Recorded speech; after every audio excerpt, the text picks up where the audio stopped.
Hello everyone, আসসালামু আলাইকুম। কেমন আছেন সবাই? আশা করি সবাই ভালো আছেন। প্রিয় দর্শক, ইতিমধ্যে আপনারা হয়তো জেনে গেছেন ভোলার চরপেশনের ভোলা জেলার চরপেশনের শশীভূষণ থানার এলাকায় একটা ঘটনা ঘটছে যে শাশুড়ি এবং ননদের অত্যাচারে এক গৃহবধূ ফাঁসি দিয়ে নিজের জীবন ত্যাগ করছে, দুনিয়া থেকে চলে গেছে। তো ইতিমধ্যে আপনারা ভিডিওটা দেখে আমিও অনেক হতাশ যে এরকম একটা চাঞ্চল্যকর ঘটনা, এরকম একটা অমানবিক ঘটনা কিভাবে বলার মতো একটা জায়গাতে ঘটে।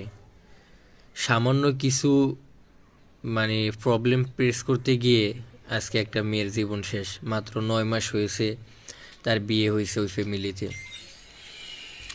তো আসলে কি বলবো সেটাই ভাবতেছি। কি আর বলবো, এরকম মানুষদের জন্য একটা মেয়ে বাপ মা নিজের আপনজন ফ্যামিলি ত্যাগ করে একটা ছেলের সাথে বিয়ে দেয়, তারপর ওখানে চলে আসে শ্বশুরবাড়িতে নিজের আত্মীয় স্বজন ছেড়ে। আর আপনারা যদি এরকম বিহেভ করেন তার সাথে, এরকম অমানবিক নির্যাতন, তাহলে তো এরকমভাবে দেশ আগাবে না। এটার একটা কড়া প্রতিবাদ ও বিচার চাই।